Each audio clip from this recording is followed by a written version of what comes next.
Shalom saudara yang terkasih dalam Tuhan Yesus Kristus. Seperti yang baru saja kita saksikan, parade foto-foto hasil kerajinan dari jemaat Nekmese Manikin Klasis Soe Timur. Luar biasa, masyarakat atau jemaat di sana bisa mengembangkan potensi sumber daya yang dimiliki dengan mengoptimalkan berbagai sumber daya, bahan-bahan bekas kemudian dikelola menjadi sebuah hasil produksi yang menghasilkan. Dan siapakah gerangan di balik itu semua? Hadir di malam hari ini dalam talkshow kita pada hari ini, si dia yang tentunya akan memberikan banyak cerita kepada kita bagaimana produksi ini bisa dilaksanakan. Selamat malam, Mama Pendeta. Shalom, shalom, apa kabar ya? Kabar baik.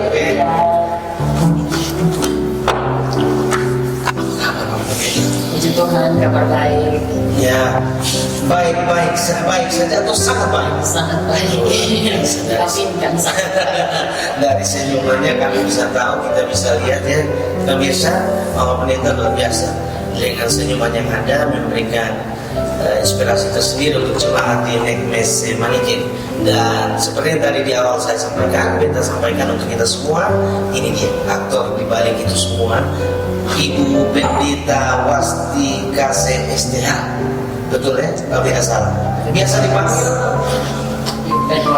Iben Wasti. Ya, sudah 4 tahun menjadi seorang pelayan Tuhan. Tapi Tuhan ya, di awalnya di mana? Jadi pelayanan Pertama ya, ditempatkan langsung di jemaat Nekmese Manikin. Kalau boleh tahu masa vikariatnya di mana?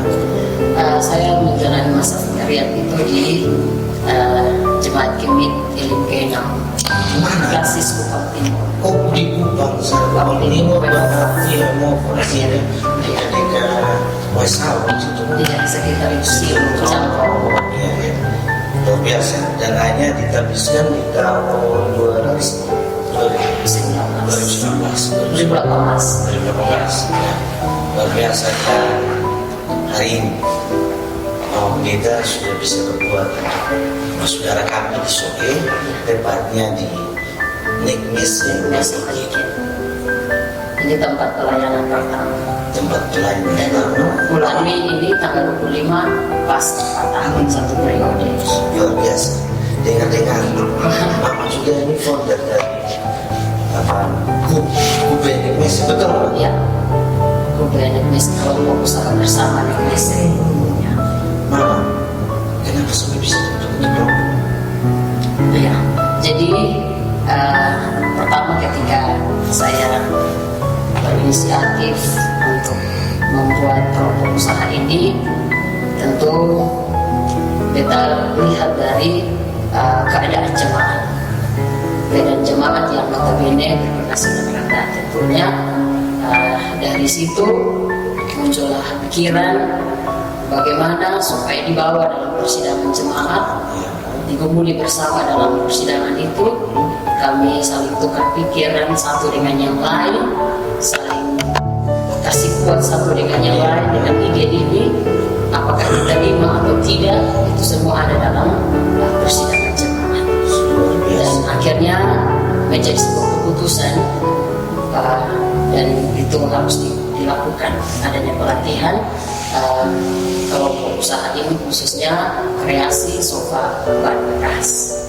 Kreasi sofa ban bekas. Kita lihat di satu channel YouTube dan juga di Facebook, kita lihat itu ada kreativitas sofa-sofa dan luar biasa. Memang itu diproduksi sendiri atau mungkin hanya tinggal polesan gitu? Itu diproduksi sendiri dari dasar. Dari dasar. Betul mau Dan kita. itu ya Dan itu kita memang ada pelatihan.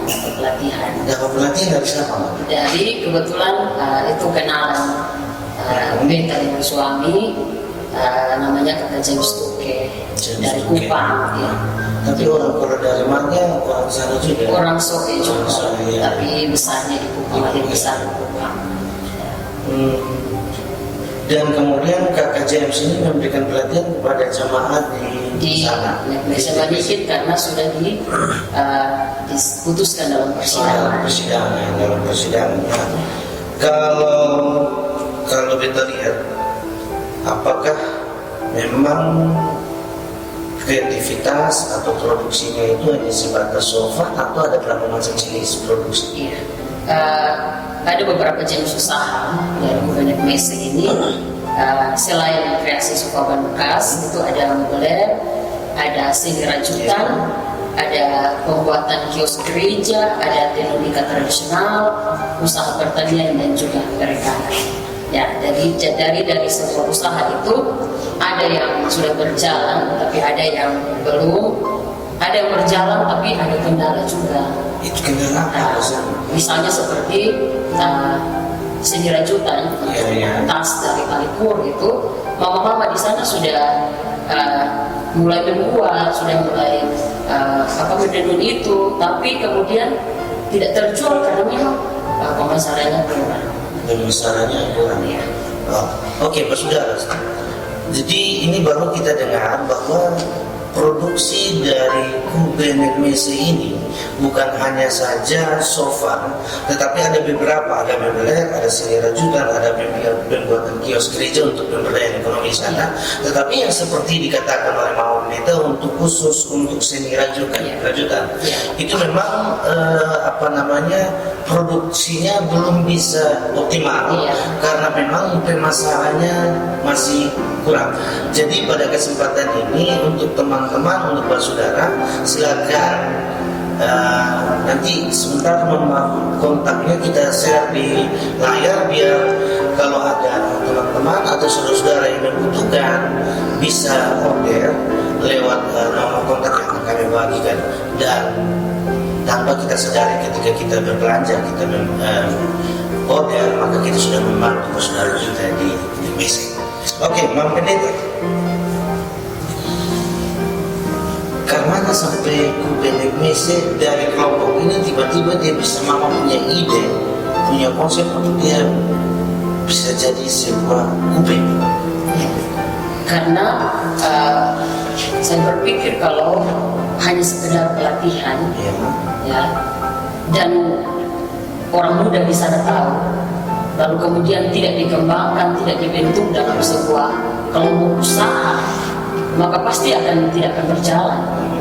Dan dari situ saya berpikir ada baiknya kita buat sebagai sebuah kelompok usaha, ya, supaya kemudian dia berjalan terus. Jadi diikat dalam susunan organisasi atau apa seperti yang berbeda? Ya, jadi ada kepengurusan. Ada kepengurusan. Tapi pengurusannya secara profesional. Ya, sekarang kita sedang berlatih juga mulai semua ini, jadi sedang tertatih-tatih untuk mengatur sistem. Sedang tertatih-tatih, tetapi tetap berproduksi luar biasa. From zero to hero. Ya, kalau model begini.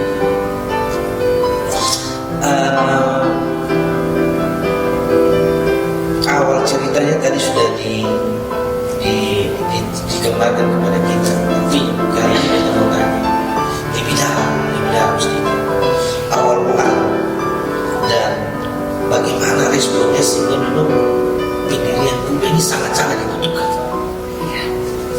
Jadi begini Om Rens, Kubenek Mese ini dibentuk dalam sebuah refleksi yang sangat mendalam, tentunya sebagai pendeta yang ditempatkan di jemaat, bermata jemaat yang baru mereka itu tentu tidak gampang. Jadi bermata jemaat. Jadi Manikin ini betul-betul usaha untuk jalan perlahan-lahan dengan melihat kondisi dan keadaan yang ada di sana. Dengan sejumlah keadaan dan kondisi yang seperti itu dalam hal ini seperti akses jemaat dengan jalan desa yang lumayan sulit, rata-rata pendapatan mereka sangat rendah, angka putus sekolah dan juga kekerasan yang tinggi, belum lagi tentang migrasi anak muda dari kampung ke Kalimantan dan lain-lain, dan juga masih terlalu banyak alasan ya yang membuat saya sebagai pendeta, sebagai ketua majelis yang ada di jemaat itu ketika tidur tidak seorang pendeta yang tidak memikirkan dirinya sendiri, tetapi memikirkan nasib para jemaatnya. Itulah tugas seorang gembala yang sejati. Dan Pak Pendeta, kita ini merasakan waktu awal-awal itu jemaat antara menerima dan tidak terima, karena budaya ketemu orang Soe itu Thomas. Bagaimana awal mula Mama memberikan, ya jelas persidangan oke, biasanya persidangan oke, tetapi ketika mengeksekusi itu, ketika berhadapan dengan jemaat ini banyak yang konsep, makanya jadi habis dikuasa tapi melaksanakannya itu susah sekali. Kira-kira pergumulan apa ketika awal-awal itu seperti itu dan mau itu memberikan keyakinan pada jemaatnya? Jadi seperti tadi sudah disampaikan bahwa dibawa ke persidangan oke, karena diterima, didiskusikan di sana dengan sejumlah baik buruknya pikiran itu kemudian diputuskan bersama. Dari refleksi kami belajar dari cerita 5 roti dan 2 ikan Filosofi dari Yohanes pasal 6 ayat 1-12. Jadi Yesus merasa kasihan dengan orang banyak yang mengikuti dia dari satu tempat ke tempat yang lain, dan dari situ memberi motivasi tersendiri bagi kami, dan tentunya stigma seperti itu ya, gaya Thomas itu mau di mana-mana pasti ada ya, pasti ada, dan kami coba menyampaikan itu terus dan membuat pendekatan. Menjadi kekuatan saya itu karena dibawa dalam sidang ya, dibawa dalam sidang sehingga mau tidak mau yang sudah diputuskan harus dijalankan, dilaksanakan, dan ya, keputusan tertinggi dalam persidangan, sehingga dari situ kami mulai untuk melakukan pelatihan itu. Luar biasa. Mungkinkah ada tokoh-tokoh yang menantang untuk ini? Ya, puji Tuhan untuk sampai sekarang ini tidak ada. Tidak ada ya. Mereka sangat antusias menerima ini. Mereka senang sekali, walaupun dalam tanda petik ada Thomasnya, tetapi dengan berjalannya waktu semua itu diterima dan ada dukungan yang sangat baik dari mereka dalam hati tokoh-tokoh maupun jemaat yang ada di sana. Kekuatannya itu ada di majelis jemaat. Oke, berarti dalam filosofi makro tidak dijadikan, kemudian melihat ada potensi yang ada di jemaat. Ketika mau melihat sebuah hasil persidangan filosofi yang sudah ada, kemudian pengembangannya melihat pada potensi dan peluang. Oke, nah kita pasti ketika itu sudah ada potensi, sudah ada peluang. Nah, mulai muncul lagi. Karena tadi kita berbicara tentang Thomas yang ada. Nah, di sini kapan itu dimulai? Siapa yang memulai? Ini bisa gak mau bercerita, karena ini titik awal dari sebuah usaha yang baru saja dikonsepkan kemudian langsung dieksekusi. Seperti yang tadi saya bilang bahwa ini semua ada dalam persidangan. Karena sudah diputuskan dalam persidangan, maka mau tidak mau program ini harus dijalankan. Dan dari situ saya sebagai ketua majelis terus mendorong dan melihat program ini harus jalan. Dan dari situ kami mulai membuat, karena waktunya ditetapkan itu bulan Agustus tahun lalu, dan itu pada waktu bulan Agustus tiba, pendekatan kami dengan Kakak James itu oke, maka pelatihan itu jalan pada bulan Agustus. Jadi Agustus tahun kemarin. Dan kemarin jalan, dan kami membuka pendaftaran melalui lingkungan gereja. Ya. Di samping kami membuka pendaftaran, siapa yang mau silahkan mendaftar, dan kami juga turun langsung ke jemaat. Jadi sosialisasi lagi, pendekatan lagi dengan saya lihat orang muda ini rupanya dia punya potensi. Iya. Coba-coba lah kita masuk ya kita bikin pendekatan dan ada sekian jemaat, sekian orang muda yang terlibat dalam pelatihan itu. Dan akhirnya titik awalnya mulai pelatihan dari bulan Agustus, mulai dari yang penggeraknya orang yang mulai dilatih itu anak-anak muda. Anak muda. Ada campur dengan beberapa yang punya skill memang atau yang dibentuk sama sekali hanya memang punya jiwa saya begitu. Ada yang punya skill, ada yang punya jiwa ikut saja, karena diundang, dipanggil ya sudah ikut saja. Dan memang itu kenyataannya setelah pelatihan ya kita bisa tahu bersama bahwa yang ikut terakhir saja juga ada, dan itulah mereka yang meninggalkan kelompok ini. Ada sementara yang lain sekitar 5-6 orang itu mereka memberi diri untuk hanya sampai sekarang, dan mereka yang pelatihannya langsung di gereja luar biasa. Dan yang jelas waktu pelatihan beda bayangkan pasti banyak orang miliar. Ya seperti itu, tidak semua juga. Karena tidak tahu biasa menjiwa sedikit, kalau begitu rame-rame banyak, tapi ketika pas mulai action mulai hilang satu-satu. Nah, ketika Mama tadi bercerita awal melatih, kemudian banyak yang kemudian ada juga gambar bahwa ada yang pertama, ada yang hilang juga. Ya. Strategi apa yang dibangun? Saya lebih pendekatan. Setelah ada pelatihan itu sudah dari bulan Agustus pelatihan masuk bulan September, Oktober itu saya mulai pendekatan dengan anak-anak yang ikut pelatihan ini. Sehingga dari situ saya mendorong mereka, saya memanggil mereka masuk, ayo mari sudah kita memulai karena pelatihan sudah selesai. Dan memang saya secara pribadi mau untuk kreasi Sokaban Bekasi ini harus jalan, harus diproduksi. Dan itu niat saya, dan akhirnya dengan pendekatan-pendekatan itu kami mencoba untuk menawarkan kepada publik, kepada masyarakat, kepada jemaat, ada yang mau membeli. Akhirnya mulai dari situ start awal kami untuk mulai produksi sofa ini. Yang luar biasa, dari filosofi kami dari roti dikembangkan, dan terakhir ada teman-teman di sana, jemaat di sana yang kemudian terbentuk. Nah, berbicara tentang mengelola Kube, yang jelas perlu strategi, perlu investasi, perlu modal dan lain-lain. Seperti apa itu? Terkait manajemen, ya itu kami masih berproses karena saya secara pribadi intinya anak-anak mau dulu untuk bekerja. Soal manajemennya nanti kita perlahan kita ada dalam proses itu, dan soal kekurangan kami ada di mana dan seterusnya, memang harus diakui bahwa dana yang ada di kas kami, jemaat kami itu sangat minim. Ya, tetapi karena sudah diputuskan dalam sidang, ya, anggarannya itu sedikit pun ada, dan dari nilai yang ada itu kami mencoba untuk melakukan pelatihan sekalipun ada kurangnya, tetapi kami mencoba untuk menutupinya supaya pelatihan itu bisa selesai dan bisa berjalan. Ya, seperti itu. Dan kemudian dibahas bagaimana teknik pemasaran, bagaimana kita, ya semua dibicarakannya pasti tentunya dalam pelatihan itu. Iya. Waktu pelatihan itu tidak sampai di situ karena waktu kami terbatas dan pelatihnya juga sangat terbuka dan harus berarti dengan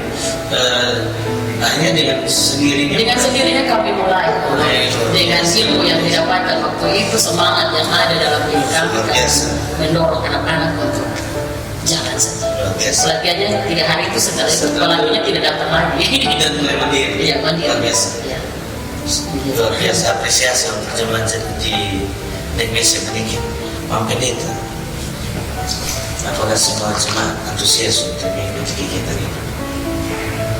Untuk antusias, ada yang antusias, ada yang diam saja seperti itu. Mereka tidak mengeluarkan pikiran mereka yang tidak suka atau seperti apa, tapi menonton saja seperti itu, biar berjalan saja.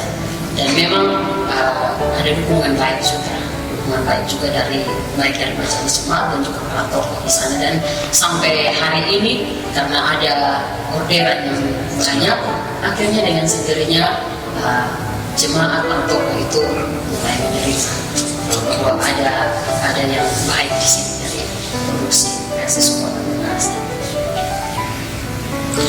Bang Pendeta, jadi